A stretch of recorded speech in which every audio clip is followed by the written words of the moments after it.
बिस्मिल्लाहिर्रहमानिर्रहीम, अस्सलाम वालेकुम। वेलकम टू सुनो टुनाइट विद सादिया अफसाल। आज के प्रोग्राम का ब्रेकडाउन पहले आपको बता दें कि प्रोग्राम के पहले हिस्से में हम मुल्क की सियासी सूरत हाल पर बात करेंगे और देखेंगे कि मुस्लिम लीग नून इलेक्शन से राह फरार क्यों चाहती है। मुस्लिम लीग नून की क़यादत मौजूदा मुआशी बहरान को कैसे जस्टिफाई करेगी। प्रोग्राम के दूसरे हिस्से में हम गुज़श्ता कुछ हफ्तों से पाकिस्तान की बिगड़ती हुई सिक्योरिटी सूरत हाल पर बात करेंगे। जानने की कोशिश करेंगे कि बिगड़ती सिक्योरिटी सूरत हाल की वजूहात क्या हैं और इसमें कमी कैसे मुमकिन हो सकेगी। प्रोग्राम का तीसरा हिस्सा हमारा एडिटोरियल होगा सादिया स्टेक, जिसमें हम देखेंगे कि अमेरिका का चीन फोबिया क्या है। प्रोग्राम के पहले हिस्से की तरफ आते हैं। गुज़श्ता एक माह से जहां इलेक्शन कमीशन हल्का बंदियों के अमल में मसरूफ़ है, वहीं दूसरी तरफ तहरीक इंसाफ की जानिब से 90 रोज़ में इलेक्शन के इनेकाद पर जोर दिया जा रहा है, मगर साबिक हुकूमती इत्तेहादियों के माबैन इलेक्शन को लेकर मुख्तलिफ आरा पाई जाती है। मुस्लिम लीग नून हल्का बंदियों की मुकम्मल हिमायती है और यूँ मालूम होता है कि पार्टी क़यादत पाकिस्तान की मौजूदा मुआशी सूरत हाल के पेश नज़र इलेक्शन के मैदान में उतरने से खौफ का शिकार है और उनकी जानिब से तवक्को की जा रही है कि जनवरी के अख्ताम तक पाकिस्तान के मौशी हालात बेहतर हो सकेंगे और इंतखाबात में उतरना आसान हो जाएगा। एक तरफ मुस्लिम लीग नून इलेक्शन के मैदान में उतरने से आ रही है तो दूसरी तरफ इंतखाबात को लेकर पाकिस्तान पीपल्स पार्टी कंफ्यूजन का शिकार है। Chairman Peoples Party Bilawal Bhutto Zardari और party central executive committee election commission पर 90 रोज़ में इंतखाबात के इनेकाद पर जोर देती हुई नजर आ रही है, मगर शरीक चेयरमैन और साबिक सदर आसिफ अली जरदारी इलेक्शन कमीशन के हल्का बंदियों के फैसले के हामी दिखाई देते हैं। इंतखाबात को लेकर सियासी जमातें तनाव का शिकार हैं, मगर दूसरी जानिब army chief general Asim Munir के इक़दाम के बाद पाकिस्तान से डॉलर और दीगर अजनास की स्मगलिंग के खिलाफ एक क्रैकडाउन का सिलसिला जारी है, जिसके बाद मुस्बत मुआशी इशारे देखने में आ रहे हैं। डॉलर की उड़ान थमने के साथ नीचे की तरफ आना शुरू हो चुकी है, मगर अहम सवाल ये कि पाकिस्तान मुस्लिम लीग नून की लीडरशिप जो अपने आप को मुआशी अमूर की माहिर गर्दानती है, क्यों स्मगलिंग को रोकने में नाकाम रही। प्रोग्राम के इस हिस्से में इसी टॉपिक पर बात करने के लिए हमारे साथ मौजूद हैं पाकिस्तान मुस्लिम लीग नून के सीनियर रहनुमा अब्बासी साहब। बहुत शुक्रिया जावेद अब्बासी साहब प्रोग्राम के लिए वक्त दिया आपने। पहले तो अब्बासी साहब ये बताइएगा कि जो मुख्तलिफ चीज़ों के हवाले से अब कार्रवाइयाँ हो रही हैं, जो क्रैकडाउन शुरू हुआ है, चाहे वो चीनी है, खाद है, डॉलर है, ये तमाम चीज़ें ये आपके दौरे हुकूमत में क्यों कंट्रोल नहीं हो सकी, ये स्मगलिंग जो अब हमें नज़र आ रही है। और साथ ही साथ जो रिसेंट बयान है इसहाक डार साहब का, उन्होंने तो ये कह दिया कि जनाब हमें डॉलर कंट्रोल करने का मौका ही नहीं दिया गया। तो ये किसने आपको मौका नहीं दिया? बिस्मिल्लाहिर्रहमानिर्रहीम, बहुत शुक्रिया आपका। देखिए, ये स्मगलिंग का मामला ये पाकिस्तान पेचीदा मामला है। मुख्तलिफ हुकूमतें मुख्तलिफ औकात पे इस पे कोई ना कोई एक्शन लेती रही हैं। अभी चूंकि नई हुकूमत ने एक नया मामला किया है, मुझे यकीन है कि एस्टेब्लिशमेंट भी उनकी बैकिंग कर रही है। और अगर ये एक अच्छा इकदाम है, अगर भी हुकूमत किसी वक्त भी कोई अच्छा इकदाम करे और एस्टेब्लिशमेंट की भी बैकिंग हो और इस मुल्क से ज़ख़ीरा अंदोसी की और का भी खात्मा कर सके और स्मगलिंग का भी खात्मा कर सके और भी चीजों में बेहतरी आ सके, तो इसको तो हम अच्छी निगाह से देखते हैं और ये एक अच्छी बात है। लेकिन इस मामले से कता नजर के ये कौन कर रहा है, कोई भी अच्छा काम कर रहा है तो उसको जरूर अप्रिशिएट करना चाहिए।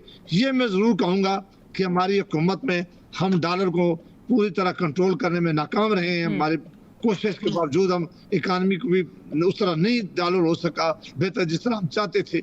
ये जरूर हमारा जरूर कहें हमारी फॉल्ट रहे, आप कहें या ये कहें इसमें हमारी नाकामी है, वो नाकामी हम मानते हैं। लेकिन अब्बासी साहब, आप क्या समझते हैं, जिस तरह आपने कहा कि ठीक है हमारी हुकूमत में ये चीज़ नहीं कंट्रोल हो सकी डॉलर के हवाले से, जब हम बात करते हैं स्पेसिफिकली, तो डार साहब आज आकर ये क्यों कह रहे हैं कि जी अगर मैंने फिर उन इदारों के नाम लिए जिन्होंने नहीं कंट्रोल करने दिया तो बड़ी गलत बात हो जाएगी, मैं नहीं लेना चाहता, एक नई कंट्रोवर्सी नहीं खड़ी करना चाहता। सो ये क्यों एक रविश है कि जी आप हुकूमत लेते हैं तो आप ऐसे नारे वादे करते हैं कि पता नहीं क्या कर देंगे आके, लेकिन जब हुकूमत चली जाती है तो उसके बाद आप कहते हैं कि जी हम क्या बताएं, कैसे नहीं काम कर सके और किन्होंने हमें नहीं करने दिया। मेरा तो ख्याल है कि इखलाकी तौर पर डार साहब को बिल्कुल बताना चाहिए था, पहले उस वक्त बताना चाहिए था, और अगर उस वक्त नहीं बताना चाहिए था, नहीं बता सके तो आज बताना चाहिए था। और अगर आज नहीं बता सकते तो फिर मेहरबानी करके ये बातें क्यों कर रहे हैं, बातों का क्या फायदा है जी। अगर तो उनके पास कोई नॉलेज था उन्हें उसी वक्त बता देना चाहिए था, उसकी कोई भी कीमत होती तो उन्हें वो कीमत हमें अदा करनी चाहिए। और अगर उस वक्त नहीं बता सके तो आप तो हुकूमत नहीं रही है, आप खुल के उन इदारों में बात करें। लेकिन अगर ये भी बात नहीं करनी तो फिर ये कह देना काफी नहीं है कि हम कर नहीं सके, हम नाम भी नहीं बताना चाहते। मेरा ख्याल है ये बिल्कुल जायज तरीका। ठीक है, आप कह रहे हैं ये बिल्कुल जायज बात नहीं है। ये बताइए, इलेक्शन को लेकर पाकिस्तान मुस्लिम लीग नून क्या सोच रही है? क्योंकि इस वक्त तो अगर इलेक्शन डिले की कोई बात होती है तो मुस्लिम लीग नून खामोश है। हल्का बंदियों के मामले पे अगर इंतखाबात ताखीर का शिकार होते हैं तो भी आपको कोई प्रॉब्लम नहीं है PMLN को, जबकि पीपल्स पार्टी है, PTI है, उनकी तरफ से एक शोर मचा हुआ है कि नहीं इसी टाइम पे करवाने हैं, ताखीर बर्दाश्त नहीं करेंगे। पीपल्स पार्टी ने तो यहाँ तक कह दिया कि जनाब सड़कों पर आना पड़ा तो हम सड़कों पर भी आएंगे। तो PMLN की कोई ख़ास वजह है इलेक्शन में डिले चाहने की? सादिया अफजाल साहब, आप बड़ी सीनियर जर्नलिस्ट हैं, आप चीज़ों को देखती हैं, आप स्टडी करती हैं। ये सारी सियासी जमातें जो थी, जो हुकूमत में शामिल थी, PDM की हुकूमत थी, ये फैसला उन सब ने मिल के किया था। उन्होंने आखिरी वक्त ये CCI की मीटिंग करके सेंसस की जो रिपोर्ट थी उसे नोटिफाई किया है। इन सबको पता था कि अगर ये रिपोर्ट हम नोटिफाई करेंगे तो ये इलेक्शन डिले होंगे, ये इलेक्शन टाइम पे हो ही नहीं सकते, क्योंकि कॉन्स्टिट्यूशन में है कि आप जब भी रिपोर्ट नोटिफाई करेंगे उसके बाद डिलिमिटेशन का प्रोसेस शुरू होगा। अब ये सिर्फ मैं हैरान हूँ, मुझे बड़ा दुख है कि सियासतदान, सच सारी कौम जानती है कि सच क्या है, सारी कौम को पता था कि हम सब ने, उनका चीफ मिनिस्टर साहब आए हुए थे, वो मीटिंग में मौजूद था, जो सिंध के चीफ मिनिस्टर साहब आए हुए थे, कैबिनेट की मीटिंग हुई है, उनमें इनके सारे वजीर शामिल थे। अब बदकिस्मती है कि हमें कोई ना कोई बयानिया बनाना होता है और बयानिया बनाने के लिए फिर हम एक पोजीशन ले सकते हैं। ये अगर इलेक्शन डिले हुए तो इसका सारी जिम्मेदारी पाकिस्तान की उन सारी जमातों का है जो उस वक्त जिन्होंने हुकूमत में थी, समेत हमारी जमात के, जिन्होंने उस वक्त इसको नोटिफाई किया था। और अब ये हम सारे कहेंगे, इलेक्शन कमीशन से हम कहें कि जी आप इलेक्शन करवा सके, भाई आपने ये काम क्यों किया था? ये काम करने का वक्त नहीं था, आखिरी दिन थे, आपको पता था कि 4 दिनों बाद हुकूमत खत्म हो जाएगी। और ये बड़ी ज्यादती इसलिए भी हुई है कि अगर ये काम ना होता तो फिर हम इलेक्शन कमीशन को कहते कि 90 डेज के अंदर इलेक्शन कराएं। इलेक्शन हर सूरत 90 डेज के अंदर होने चाहिए थे, लेकिन ये जिम्मेदारी तमाम सियासी जमातों को लेनी चाहिए। उन्हें कहना चाहिए कि ये हमने कहा था, ये हमारी वजह से हुआ, शुरू हुए जो इसको आप क्या कहते हैं, डिलिमिटेशन का प्रोसेस शुरू हुआ है। अब अपना इस तरह कह देना कि हम एहतजाज करेंगे, पाकिस्तान की आवाम के तमाम लोगों को पता था। CCI में भी इनफैक्ट जब ये डिसीजन लिया गया कि अगर नए सेंसस नोटिफाई हो जाते हैं तो डिलिमिटेशंस की तरफ जाना ही जाना है, वो एक आईनी रिक्वायरमेंट है। ओके, तो ये पॉलिटिकल गिमिक है जो अभी कहा जा रहा है कि जी 90 रोज में ही कराएंगे और इससे ज्यादा डिले जो है हम बर्दाश्त नहीं करेंगे। आप जरदारी साहब की स्टेटमेंट को लो, जो जरदारी साहब ने कहा है वो असल स्टेटमेंट हुई थी। तो अच्छा, वैसे अब्बासी साहब, आप इतने सीनियर सियासतदान हैं, आपको दोनों के ओपिनियन में इतना डिफरेंस क्यों नजर आ रहा है? बिलावल साहब कुछ कहते हैं, जरदारी साहब कुछ कहते हैं। देखो, उनकी अपनी जमात है, वो सीनियर लीडर है, एक बड़ी जमात के लीडर है। मैं उनके बारे में ना तो कोई कमेंट्स मेरे लिए जायज ना मैं करूंगा। ये मैं जरूर कहूंगा कि ये जो जिम्मेदारी थी CCI की मीटिंग में, ये सब ने मिलकर किया है, सब ने मिलकर नोटिफाई किया, ये कैबिनेट में सारे शामिल थे, लिहाजा ये जिम्मेदारी अब सबको लेनी पड़ेगी। अच्छा, अगर आप जो ये 16 महीने गुजरे हैं जिसपे मैं तो ये भी अगर आप इजाज़त दें तो कह देती हूँ यहाँ पे कि आपने आना ही छोड़ दिया था मीडिया पे, क्या वजह थी? क्या इतनी बुरी परफॉर्मेंस थी, आपने मुनासिब नहीं समझा कि मैं आकर डिफेंड भी करूँ या इस हवाले से कोई बात भी करूँ? और इस परफॉर्मेंस के बाद कैसे PMLN जो है वो इलेक्शन में जाएगी? देखो, इसमें एक कोई शक नहीं है कि एक मुश्किल वक्त में हुकूमत मिली थी, लेकिन इसमें भी दूसरी कोई राय नहीं है कि जो चीजें हम चाहते थे हम करें वो हम नहीं कर सके। अब वो ये फाइनेंस मिनिस्टर साहब बता सकते हैं या प्राइम मिनिस्टर साहब किसी वक्त बताएंगे, वो चीजें नहीं हो सकी, वो कंट्रोल नहीं हो सका। महंगाई हुई है, डॉलर बढ़ा है, कीमतें बढ़ी हैं, तो ये यकीनन ऐसे सवालात है जो हमें सच्चाई के साथ आवाम के सामने रखेंगे। उसकी कई वजह थी, वो वजह जाहिर है आप भी जानते हैं, हम भी जानते हैं, लेकिन अब आज कहेंगे नहीं वो हमारी वजह नहीं थी, इसकी जिम्मेदारी बहरहाल उन सब लोगों को लेनी पड़ेगी जिन्होंने आज तक हुकूमतें की हैं पाकिस्तान के अंदर, तभी आज पाकिस्तान के ये हालात बने। और अगर हम आज भी, मैं समझता हूँ कि लीडरशिप सच्चाई के साथ बाहर आए, लोगों के सामने सच्चाई के साथ चीजें सामने रखे, उनको ये बताने में इस कामयाब हो जाए कि ये हमारे हालात हैं, इतना हमारे ऊपर कर्जा है। जिस मुल्क के आज आप मेरा ख्याल है कि 100 अरब रुपया तो सिर्फ हमारा सर्कुलर डेट शायद इस पे है, बिजली पे है, 33 हमारा गैस पे है, तो उस लोगों को पता होना चाहिए कि अगले आने वाले हालातों में इस मुल्क के साथ क्या होगा। आपको लगता है कि इन हालात में ये केयर टेकर गवर्नमेंट है, चले इनके टाइम में एटलीस्ट ये जो हम बार बार कह रहे हैं, जो माफियाज हैं, जो स्मगलर्स हैं, उनके खिलाफ कार्रवाइयाँ हो रही हैं। जैसे आपने कहा कि ठीक है, अच्छी बात है, इस्टेब्लिशमेंट भी उनको इस चीज़ में सपोर्ट कर रही है, लेकिन इकॉनमी क्या अगली आने वाली इलेक्टेड गवर्नमेंट भी कंट्रोल कर पाएगी? ये इतने बुरे इकोनॉमिक कंडीशंस में वो सर्वाइव कर पाएंगे? बिल्कुल नहीं, बिल्कुल। ये कोई हुकूमत अब ये अकेले तौर पे कोई पार्टी ये कंट्रोल करने में, देखिए अगर हम कंट्रोल कर सकते तो हम सारे इतने अरसे से हुकूमतें करते आ रहे हैं ना, आज तक कंट्रोल हो जाता। और बड़े टॉल क्लेम्स के साथ आए थे हुकूमत में सब। तो ये हम सब वादे भी करते रहे हैं, हम सब कहते भी रहे। इसके लिए मेरी नजर में बहुत स्ट्रक्चर रिफॉर्म की पाकिस्तान के अंदर जरूरत है।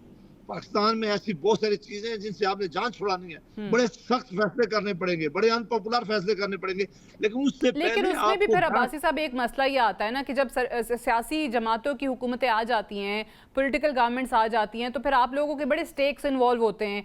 आप लोगों ने हल्के की सियासत भी करनी होती है, सियासी जमातों को होता है कि अच्छा ये काम कर दिया तो फिर वोट नहीं पड़ेंगे।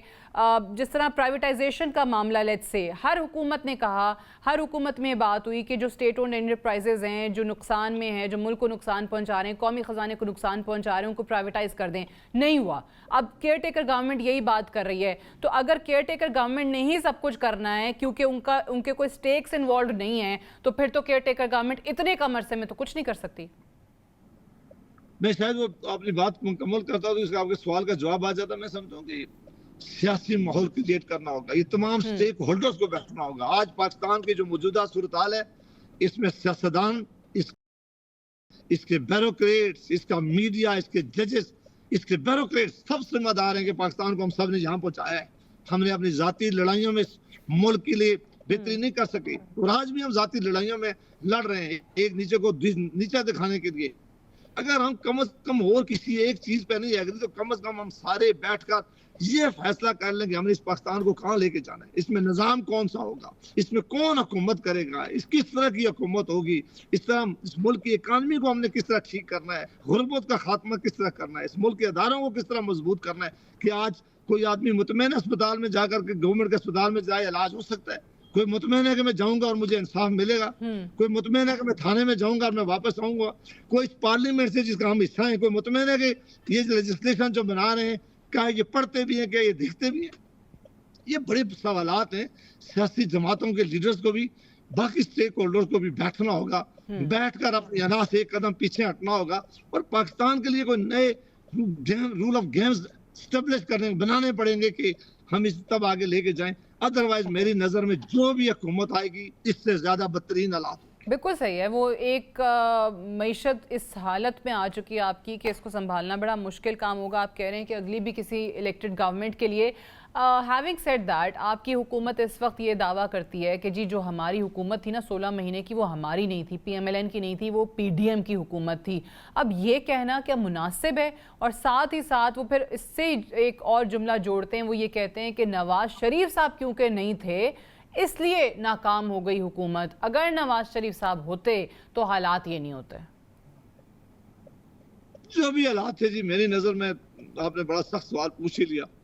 मेरी नजर में अगर ये नाकामी है तो ये हम सब की थी, जो भी PDM की जमातें शामिल थी इस हुकूमत में, और अगर कोई कामयाबी भी है तो उसमें सबका हिस्सा है। अगर हमारी तैयारी नहीं थी, हम नहीं चाहते थे, हुकूमत की चॉइस होती है। अगर आप नहीं कर सकते, आप समझेंगे नहीं, तो हुकूमत आदमी छोड़ देता है, फिर कह देता है ठीक है जी मैं नहीं करना चाहता, मैं बस अपोजिशन में बैठूंगा। हुकूमत चॉइस से आदमी लेता है, हमने चॉइस से ली है, हमने अदम एतमाद करके हुकूमत ली है। फिर अगर आज हम कोई अच्छाई काम किए उसमें भी सबका हिस्सा है, और अगर हम कोई डिलीवर नहीं कर सके तो तमाम सियासी जमातें जो इस हुकूमत में शामिल थी उन पर जिम्मेदारी जरूर जाती है।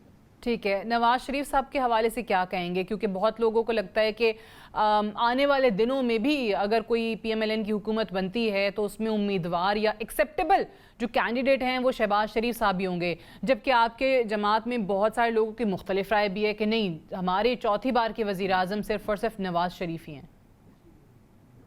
नहीं, ये जब जमात जीत जाती है जी, इलेक्शन जीतने के बाद फिर वो फैसला करती है। ये फैसला बहरहाल पार्टी लीडरशिप ही करती है। सच्ची बात है कि ना उन्होंने कभी पहले किसी से पूछा होता है, कि सबको पूछते हैं कि किसको बनाना है, और लीडरशिप ने ही बैठ के फैसला करना होता है कि इस मुल्क का कौन वज़ीर आज़म होगा। जो जमात जीत जाती है उस जमात, हम हो, पीपल्स पार्टी हो, तहरीक इंसाफ हो, बिल्कुल ठीक है, बट आपकी अपनी पर्सनल ओपिनियन क्या है? कौन बेहतर मामला मैं चला सकता है? शहबाज शरीफ साहब ने भी 16 महीने वजारत उज़्मा देखी है, तो आपके ख्याल में ज्यादा बेहतर थे वो नवाज शरीफ साहब से? लेकिन नवाज शरीफ साहब की जो वक्त रहा है, बड़ा अच्छा परफॉर्मेंस का वक्त रहा है। उन्होंने बहुत अच्छा परफॉर्म किया। 13 से लेकर जो 18 तक हुकूमत थी, बहुत ज्यादा उस मुल्क में बेहतरी आई है। उस वक्त अंधेरे खत्म हुए हैं, टेररिज्म का खात्मा हुआ है, मोटर्स वे बनी, सब बड़े अच्छाई की चीजें हुई हैं। लेकिन बहरहाल उस वक्त आपने देखा कि उस वक्त इस्टेब्लिशमेंट ने और उस वक्त की जुडिशरी ने मिलकर इस मुल्क के साथ एक ऐसा खेल खेला है, उसके बाद अभी तक चीजें संभल नहीं रही हैं।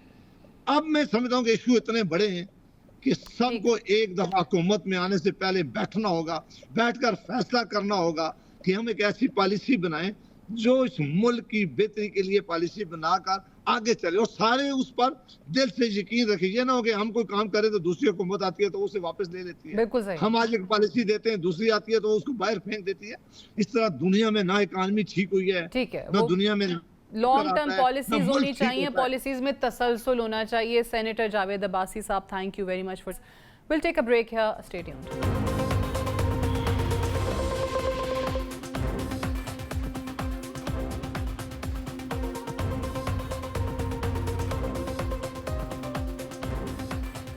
Welcome back. एक तरफ पाकिस्तान में सियासी और मौशी अदम इस्तेहकाम में हर आए रोज इजाफा हो रहा है, दूसरी तरफ पाकिस्तान में दहशतगर्द हमलों में इजाफा होता हुआ दिखाई दे रहा है। गुज़श्ता 2 हफ्तों का अगर तस्करा किया जाए तो पीर 11 सितंबर को पेशावर में सिक्योरिटी फोर्सेस की गाड़ी पर हमले के नतीजे में एक FC एहलकार शहीद जबकि 3 सिविलियन समेत 6 अफराद जख्मी हुए। इतवार 10 सितंबर को जिला डेरा बुगटी की तहसील सुई के इलाके कच्ची कैनाल से 6 बलोच फुटबॉलर्स को उस वक्त अगवा कर लिया गया जब वो all Pakistan chief minister gold cup football के क्वालिफाइंग ग्राउंड में शिरकत के लिए जा रहे थे। बुध 6 सितंबर को चित्राल में पाक अफगान सरहद पर दहशतगर्दों की जानिब से 2 फौजी चौकियों पर हमला किया गया जिससे पाक फौज के 4 जवान शहीद हो गए। ISPR की रिपोर्ट के मुताबिक सिक्योरिटी फोर्सेज ने हमला पसपा करते हुए 12 दहशतगर्दों को हलाक कर दिया। गुज़श्ता माह army chief general Asim Munir ने किला बाला हसार पर दहशतगर्दी के हमले के बाद दौरा करते हुए बयान में कहा कि अफगान शहरियों का पाकिस्तान में दहशतगर्दी के वाक़यात में मुलव्वस होना इलाकाई अमन के लिए नुकसानदेह है और अफगान अबूरी हुकूमत की तरफ से दोहा मुआहदे से इनहराफ है। तहरीक तालिबान के साथ मुज़ाकरात की बात करते हुए आर्मी चीफ का कहना था कि माजी करीब में दहशतगर्दों से मुज़ाकरात को दोबारा शुरू करने की एक बेसूद कोशिश की गई, ताहम दहशतगर्दों के पास इसके सिवा कोई चारा नहीं कि वो रियासत पाकिस्तान के सामने सर तस्लीम खम कर दें। आपको याद कराते चलें, गुज़श्ता 1 साल के दौरान न सिर्फ KPK बल्कि बलूचिस्तान में भी दहशतगर्द हमलों में तेजी आ चुकी है। एक रिपोर्ट के मुताबिक खैबर पख्तूनख्वा में 18 जून 2022 से 18 जून 2023 के दरमियान 665 अस्करियत पसंद हमले हुए जिनमें 15 खुदकुश हमले भी शामिल हैं। दूसरी जानिब गुज़श्ता 1-2 हफ्तों के दौरान army chief general Asim Munir के इनिशिएटिव के बाद पाकिस्तान भर में स्मगलिंग नेटवर्क्स के खिलाफ ऑपरेशन के सिलसिले का आगाज हो चुका है जिसके बाद पाकिस्तान से अमरीकी डॉलर और दीगर अशिया की अफगानिस्तान स्मगलिंग का सिलसिला रुक चुका है और जिसके बाद से पाकिस्तान में डॉलर की उड़ान को भी ब्रेकें लग चुकी हैं। मगर देखना होगा कि पाकिस्तान अफगानिस्तान ताल्लुकात और दहशतगर्दी की कार्रवाइयाँ कैसे मुतासिर होंगी। इस हिस्से में इसी तमाम इशू पर बात करेंगे और हमारे साथ मौजूद हैं जनरल गुलाम मुस्तफ़ा साहब और हमारे पेशावर के ब्यूरो चीफ सफ़ीउल्लाह गुल साहब। बहुत बहुत शुक्रिया आप दोनों ने प्रोग्राम में हमें ज्वाइन किया। जनरल साहब, आप इसे अगर मैं पहले आगाज़ करूं, ये बताइएगा ये जो हमले हैं ऑब्वियसली फिर बहुत सारी रिपोर्ट्स हैं जहां पे अफ़गानिस्तान का या वहां के लोगों का मुलव्वस होना हमें समझ में आता है, शवाहिद भी हैं, एविडेंस भी हैं, ये यकायक तेज़ी क्यों आई है? आपको क्या लगता है इसके मुहर्रिकात क्या हैं? देखिए, मुहर्रिकात इसके बहुत सारे हैं। एक तो अगर आपने G20 समिट के बाद जो बात सुनी होगी कि एक नया कॉरिडोर के बारे में बातचीत हो रही है जी, और ये कॉरिडोर CPEC के जवाब में है और CPEC को फेल करने के लिए ये बातचीत चल रही है। आज ये अनाउंस हुआ है कि भाई यूरोपियन यूनियन और अमेरिका मिलकर तकरीबन $5 ट्रिलियन उस पर लगाने को तैयार है। तो अब देखिए, जब ये अगर इसको ये आगे बढ़ता है और CPEC साथ आगे बढ़ता है तो नुकसान किसका है? एक तो ये पहले हमें समझने की बात बहुत जरूरी है। मैं पहले दिन से 2 बातें कर रहा हूँ। नंबर 1, अमेरिका की फौज गई है, अमेरिका यहाँ से नहीं गया। नंबर 2, ये जो हमने मुआहदात किए हैं तालिबान TTP के साथ, मैं पहले दिन से इसकी मुखालफत कर रहा हूँ कि ये मुआहदात जो भी हम कर रहे हैं इसके नुकसान होंगे और नुकसान आज आपके सामने आ रहे हैं। टीटीपी और जो भी दहशतगर्द तंजीमें अफगानिस्तान में इसको मौजूद हैं और कार्रवाई में मुलविस हैं, हमें ये नहीं भूलना चाहिए कि जो उनकी फौज थी वो भी वहाँ मौजूद है, सिर्फ मेल्ट हो गए नजर नहीं आ रहे। अफगान आर्मी जिसको अमेरिका ने इतना तैयारी की थी, उनके आर्मी उनके पास है। फिर जो इंटेलिजेंस एजेंसी थी उनकी, वो भी वहाँ मौजूद है, लोग तो वहाँ मौजूद हैं। और ये वही लोग हैं जिनको अमेरिका ने और दूसरे यूरोपीय मुमालिक ने तरबियत दी और उनको तैयार किया। तो पाकिस्तान को स्टेज पे डिस्टेबलाइज करने की एक तो बड़ी वजह ये भी है। नंबर 2 बड़ी वजह दूसरी ये है कि पाकिस्तान के अंदर जो बदकिस्मती से हालात जिसका आपने भी तस्कर किया है, उसकी वजह से लोग ये समझते हैं कि ये वक्त है पाकिस्तान को और पाकिस्तान की जो मजबूती की एक अलामत है पाकिस्तान फौज को कमजोर किया जाए, इस हद तक कमजोर कर दिया जाए कि वो अपने मकासद के हुसूल में कामयाब हो जाए। और मकासद किसी से ढके छुपे नहीं है। इसलिए ये दहशतगर्दी जो इस वक्त दोबारा सर उठा रही है, इसके जो मुख्तलिफ पहलू हैं, उनमें 2 पहलुओं का मैंने आपसे जिक्र किया है, लेकिन ये पाकिस्तान के नुकसान थे। और इसके लिए पाकिस्तान को बहसियत कौम एक फैसला करके के खिलाफ जाना पड़ेगा। और ये बड़ी अच्छी बात की थी चीफ ने, मैं उस दिन से भी उनसे एग्री करता हूँ कि अब इन ग्रोहों से मुज़ाकरात की जो वक्त था वो गुज़र चुका हुआ है। अब जो अबूरी हुकूमत है अफगानिस्तान में, उसको बातचीत करने होगी, उनको अपनी जिम्मेदारी संभालनी होगी। बिल्कुल ठीक है। पाकिस्तान ने भी जैसे सही कहा कि there are a lot of factors involved, और ऐसा नहीं है कि कोई एक वजह है इसकी। माजी के मुआहदात पे भी आते हैं कि क्यों ये किया गया, उसके पीछे क्या सोच थी, बात करेंगे उस पर भी। लेकिन सफ़ीउल्लाह गुल साहब, आपकी तरफ आती हूँ। पहले तो बताइए कि क्योंकि आप हमारे सुनो के पेशावर के वैसे भी ब्यूरो चीफ हैं, इलाके से उसका आपका ताल्लुक भी वहीं से है। सूबे की अगर हम बात करें, वैसे तो अब बढ़ के बलूचिस्तान में भी बहुत ज़्यादा इस तरह के वाक़यात नज़र आ रहे हैं, लेकिन ऑन ग्राउंड KPK के अंदर इस वक्त क्या सिचुएशन है? क्या हालात वाकई इतने ही संगीन हैं जैसे हम रिपोर्ट कर रहे हैं?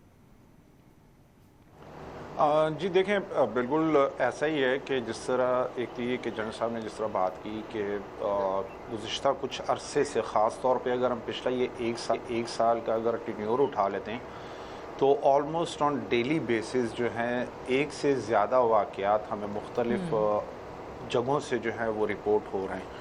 और ये बड़ा यानी एक जिसे कहते नहीं है कि एक कंसर्न ऐसा है कि जो कि दिन ब दिन ज़्यादा हो रहा है। और जिस तरह आपने देखा कि इवन गुज़िश्ता रोज़ भी जो है पेशावर का यानी वो एरिया के वर्सक रोड, वहाँ पर जो है सिक्योरिटी की जो गाड़ी थी यानी FC की, वो उनको टारगेट किया गया।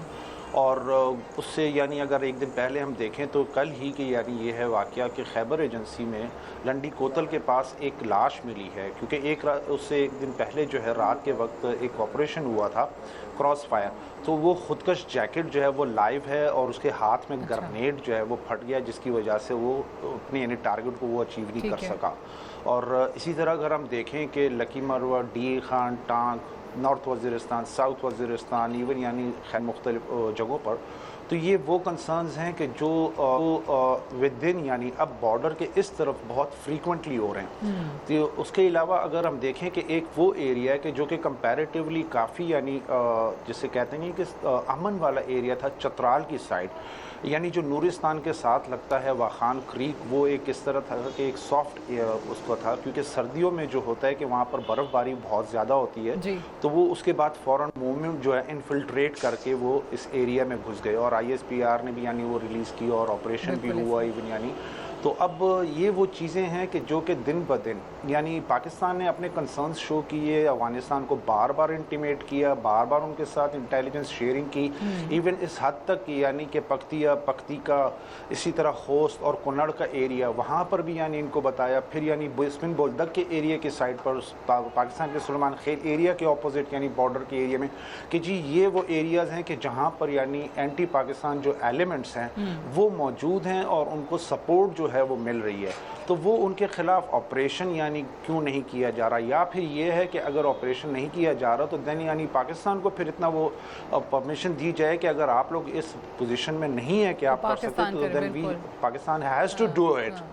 तो ये वो चीज़ें हैं कि जो कंसर्न्स भी बढ़ती जा रही हैं, इश्यूज़ भी बहुत ज़्यादा हो रहे हैं। प्लस ये है कि एक नहीं दो एलिमेंट्स हो गए अब पाकिस्तान में जो है इंटरनली, यानी एक तरफ ये है कि तहरीक तालिबान पाकिस्तान के अपने भी स्प्लिंटर ग्रुप्स हैं जो मुख्तलिफ एरियाज़ में काम कर रहे हैं, दूसरी तरफ ये इशू बन गया है कि दाइश के भी जो है वो एलिमेंट्स जो हैं वो भी यानी बलूचिस्तान में भी ट्रेस हुए हैं और KP में भी यानी हुए हैं। तो ये वो चीज़ें हैं कि जो इंटरनली यानी वक्तन फ़वक्तन जो है ये कार्रवाइयाँ भी कर रहे हैं और पाकिस्तान को सर्टनली इसका। ठीक है जनरल साहब, ये बताइए, जिस तरह अभी हम बुरी हुकूमत की बात करें अफगानिस्तान में, आपको बड़े अच्छे तरीके से वो बयानात याद होंगे जब तालिबान की हुकूमत आई तो किस तरीके से इसको वेलकम किया गया पिछली हुकूमत की तरफ से। एक ऐसे लग रहा था कि मतलब सबसे ज़्यादा खुशी जो है ना वो इन्हीं को हो रही है कि वहाँ पर इनकी हुकूमत आ गई है, लेकिन अब देख लीजिए कि क्या हालात हैं। अब अगर बुरी हुकूमत नहीं बात करती, अफ़गानिस्तान की हुकूमत नहीं हमसे बात करती है, फिर एक तरफ हम अपने और दीगर मौशी मसाइल को लेकर कार्रवाइयाँ कर रहे हैं, ऊपर से ये दहशत गर्दी भी है। फिर पिछले दिनों जब ये कहा गया कि जनाब जो इलीगली यहाँ पर रेफ्यूजीज़ रह रहे हैं और उसमें बहुत बड़ी तादाद में अफ़गान बाशिंदे शामिल हैं, उनके ख़िलाफ़ हम कार्रवाई करेंगे, तो आपको लगता है कि उनको वापस भेजना और ये तमाम चीज़ें करना अब वाकई नागुज़ीर हो चुका है, इसके अलावा कोई और ऑप्शन नहीं है अफ़गान हुकूमत को बावर कराने के लिए कि जी आइए और इस पर अब आपकी तरफ से हमसे बात होनी चाहिए या पहल होनी चाहिए? देखिए, ये तो जो भी पाकिस्तान इक़दाम कर सकता है अपने बॉर्डर्स को महफूज करने के लिए, अपने अवाम को महफूज करने के लिए, और पाकिस्तान को जो इस हालात से निकालने के लिए जो पाकिस्तान इक़दाम कर रहा है, इससे जो भी कदम उठाना पड़े वो कम होगा। ठीक है, इसमें जो नॉन ट्रेडिशनल तरीका कार है वो भी इस्तेमाल किए जा सकते हैं, लेकिन बहुत ये इम्पोर्टेंट नुकता है कि जो हमारे पास रह रहे मेहमान गुज़श्ता कई दहाइयों से हमारे पास रह रहे हैं, इनको अपने मुल्क में वापस जाएंगे ताकि अफ़गान हुकूमत को पता चले कि कितना बड़ा बोझ है जो पाकिस्तान ने उठा रखा है। पाकिस्तान ने अपनी ताकत से ज्यादा बोझ उठाया है और मैं इनको बहुत अरसे से देख रहा हूँ, उनके साथ इन्वॉल्वमेंट भी रही है जब ये आए 79 में। तो ये लोग इस बात को समझने से कासिर हैं कि खुदा न खास्ता अगर पाकिस्तान को कोई नुकसान पहुंचता है तो इसका डायरेक्ट नुकसान अफगानिस्तान को होगा। पाकिस्तान ये बात बड़ी अच्छी तरह समझता है, इसीलिए पाकिस्तान ने अभी तक बड़े तहम्मुल से बड़े तरीके से उनको बात समझाने की कोशिश की है। लेकिन अगर अफगान अबूरी हुकूमत इस बात को समझने से कासिर है, या वो समझना नहीं चाहती, या वो ये समझती है कि पाकिस्तान को किसी न किसी तरीके से अंडर प्रेशर रख के वो किसी और की गेम में शामिल होकर उनको फायदा हो सकता है, तो ये उनकी बहुत बड़ी भूल है। ये ठीक, ये पाकिस्तान मुकम्मल कीजिए जी, पाकिस्तान की स्टेट ने फैसला कर लिया है, फैसला कर बड़ी इतलात हैं, फैसला कर लिया है कि हम उस हद तक जाएंगे जिस हद तक पाकिस्तान सिक्योर करने की जरूरत है। बिल्कुल ठीक है। अब सफ़ीउल्लाह गुल साहब, अभी हम बात कर रहे थे कि माजी में आपने ऐसे तमाम लोगों को छूट दी, उनको माफ़ियाँ मिली, उनको आपने रिहाइयाँ दी। ये क्या किस जो आर्मी चीफ ने भी कहा कि जी अनफॉर्चुनेट है कि इस किस्म के मुआहदे उनके साथ किए गए, ये इसके पीछे जो मैं बात कर रही हूँ कि वो सोच क्या थी कार फरमा, आप इसको किस तरीके से एनालाइज करते हैं कि ये कोई आम चोर नहीं है जिसने किसी की भैंस चोरी की हुई होती, जी आपने माफ़ कर दिया, आपने करके इसको रिहा कर दें। ये दहशतगर्द हैं, इन्होंने लोगों को शहीद किया है, मुल्क का नुकसान किया है, जाने ली आवाम की, मुल्क का इमेज जो है वो इंटरनेशनली तबाह किया है। आप किस तरीके से इन लोगों को इस तरीके से जाने दे सकते हैं, या कहते हैं कि जी वापस आ जाएं, जी आपको माफ़ कर दिया जाएगा, आपको हम मेन स्ट्रीम में लेकर आ जाएंगे? ये सोच क्या है, ये माइंडसेट क्या है? देखें बिल्कुल ये इसका जिसे कहते नहीं है कि आई डोंट नो कि क्यों ये इस तरह किया गया। उसकी वजह ये कि एग्जैक्टली एक ये होता है कि जो या एक आध दिन वाला जिसको कहते नहीं, एक आध दफ़ा गलती वाली बात हो, लेकिन एक जो पूरा यानी ट्रेनिंग जिसकी हो चुकी है, जो कि एक माइंडसेट वो डेवलप हो चुका है और वो दहशतगर्द हैं और उनका रिगरस ट्रेनिंग्स होती हैं, ब्रेन वॉशिंग होती है उन लोगों को। एक ये एलिमेंट, हाँ जब हमने बात की उस वक्त भी यानी नॉर्थ वज़ीरिस्तान में हम थे तो COS से जो वहाँ पर भी बात हुई, तो वो ये एक चीज़ सामने आई थी कि बहुत सी फैमिलीज़ जब यानी 2014 का ऑपरेशन हुआ था नॉर्थ वज़ीरिस्तान में ज़रबे अज़्ब का, तो उसके बाद बहुत सी फैमिलीज ये थी कि वो अफ़गानिस्तान की तरफ मूव कर गई थी। तो उनमें से ये चीज़ें कहा जा रहा था कि इनमें से कुछ लोग वो हैं कि जो कि तो तालिबान के डेफिनेटली उनके यानी आला-ए-कार हैं और ख़ुद यानी दहशतगर्द हैं, लेकिन कुछ वो लोग भी हैं कि जो कि ऑपरेशन की वजह से वो यानी डाउन कंट्री की तरफ वो मूव नहीं हो सके थे, तो वो चूँकि बॉर्डर के नज़दीक थे तो दे मूव्ड इनटू अफ़गानिस्तान। तो वो एक चीज़ आ रही थी कि इसीलिए फिर वो कहा गया कि अच्छा जो यानी सरेंडर करना चाहते हैं, जो वॉलंटियरली आर्म्स ले ऑफ करना चाहते हैं, तो दे कैन कम इन। तो हमने देखा फिर बहुत सी फैमिलीज़ को लेकर आए, फिर यहाँ पर लेकर आए, लेकिन ये था कि रिहैबिलिटेशन सेंटर में भी डाला लोगों को। लेकिन अगेन वही चीज़ थी कि दो मेजर जो यानी हमने देखा कि उनमें से कुछ लोग जब ये मैस एग्जॉडस हुआ, मूवमेंट हुई, सिटीज़ की तरफ हुई, इन लोगों की जो कि नॉर्थ वज़ीरिस्तान के लोग थे या साउथ के थे, वो कराची, हैदराबाद, सिंध की तरफ, इसी तरह पंजाब में जो उनके रिलेटिव्स थे, या फिर केपी में मुख्तलिफ जगहों पर जो उनके रिलेटिव्स थे, तो जब वहाँ मूवमेंट शुरू हुई तो उन्हीं में कुछ वो लोग भी जो कि तालिबान के और दहशतगर्द और वो थे, वो लोग भी मूव हुए, और प्लस फिर उसके बाद जब ये इनको एक चांस दिया गया तो उसमें भी लोग आए।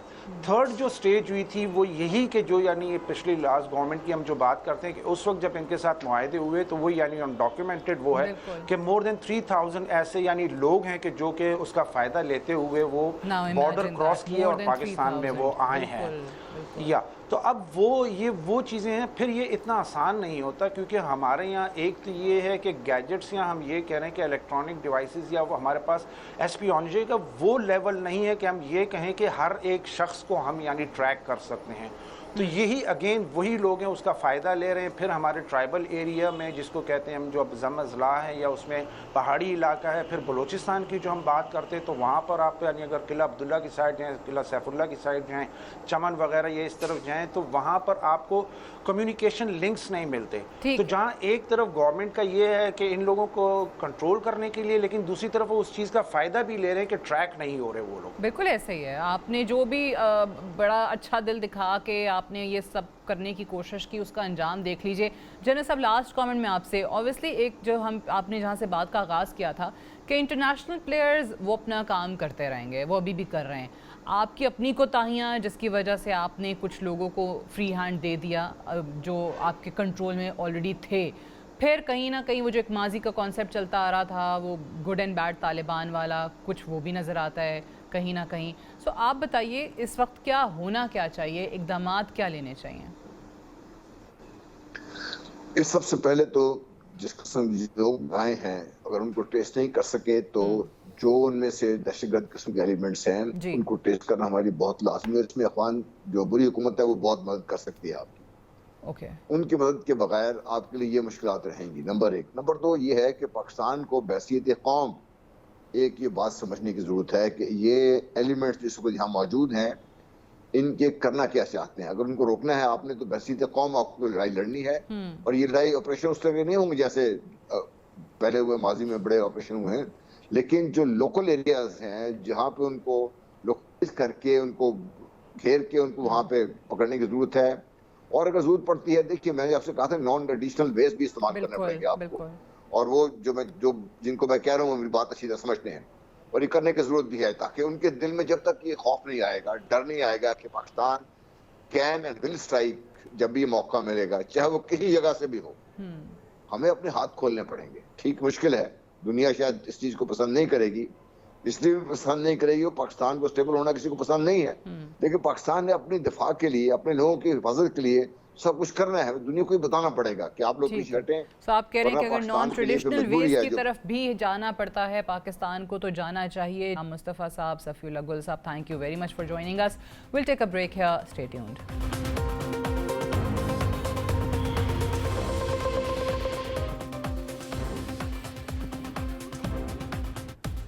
25 दिसंबर 1991 को सोवियत यूनियन के तहलील होने के बाद सर्द जंग के इख्तिताम के साथ अमेरिका दुनिया की वाहिद सुपर पावर बनकर उभरा। ये वो वक्त था जब न सिर्फ अमेरिका मौशी, दिफाई और टेक्नोलॉजी के मैदान की वाहिद ताकत था, बल्कि अमेरिका की मुखालफत करने वाले ममालिक और इनके सरबराहान को अमरीकी गैज़ो गज़ब का सामना करना पड़ा। अमरीकी think tank the Quincy Institute of Responsible Statecraft के मुताबिक अमरीका के बैरूनी ममालिक और खुले समंदरों में इस वक्त 750 के करीब फौजी अड्डे मौजूद हैं, जो कि दुनिया भर में अमरीकी सफारत खानों, काउंसिल खानों और मिशन से तकरीबन 3 गुना ज़्यादा हैं। अमरीकी फौजी अड्डे मुखालिफिन के लिए खौफ की निशानी समझे जाते हैं।